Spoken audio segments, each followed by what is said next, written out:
panas betul hari ni.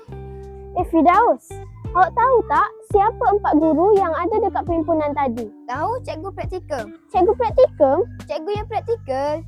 Praktikal? Alah, macam kita belajar sains. Lepas buat teori, buat praktikal. Tu betul sikit. Cikgu praktikum ialah cikgu yang sedang berlatih mengajar. Kita kenal dengan dia orang tak? Boleh, jom.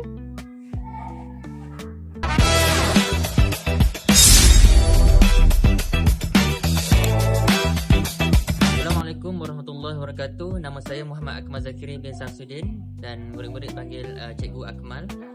Saya mengajar option sejarah dan juga pendidikan seni visual.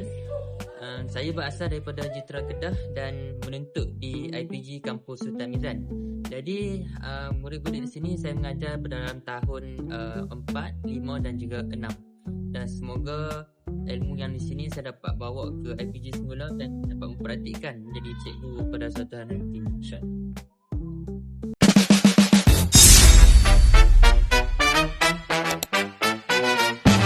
Perkenalkan, nama saya Siti Nur Hazira binti Maidin. Boleh panggil saya Ustazah Hazira. Saya berasal daripada Johor. Saya akan mengajar tahun 4, tahun 3, 4 dan 6 untuk subjek pendidikan Islam dan bahasa Arab.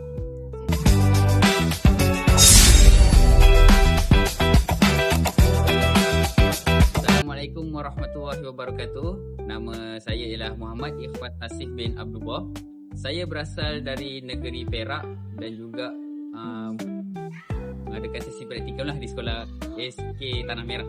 Dan juga untuk di sekolah ni saya akan mengajar bagi option sejarah lah. Dan juga kelas yang akan saya ajar ialah semuanya majoriti daripada tahap 2 iaitu tahun 4, 5 dan 6 dan juga sedikit kelas daripada tahun 3 dan juga tahap 1 untuk mata pelajaran pendidikan seni visual. Dan juga saya juga merupakan penuntut di IPG Kampus Sultan Mizan dan harapan saya segala ilmu yang saya pelajari di sekolah ni akan dapat saya praktikan untuk kegunaan saya sebagai guru pada masa akan datang.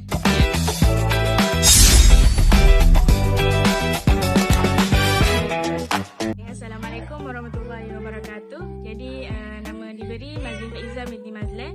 Jadi murid-murid kat sini akan panggil saya Ustazah Mazlin lah. Jadi saya akan mengajar kos pendidikan Islam dan bahasa Arab tahun 3, tahun 4 dengan tahun 5. Jadi insya-Allah sama-sama saya akan belajarlah dekat SK Tanah Merah ni. Kenal dah semua cikgu praktikum? Dah. Di sini, kami berharap agar semua cikgu praktikum dapat mendidik dengan terus bersemangat, Menginspirasi dan mencipta kenangan manis bersama kami.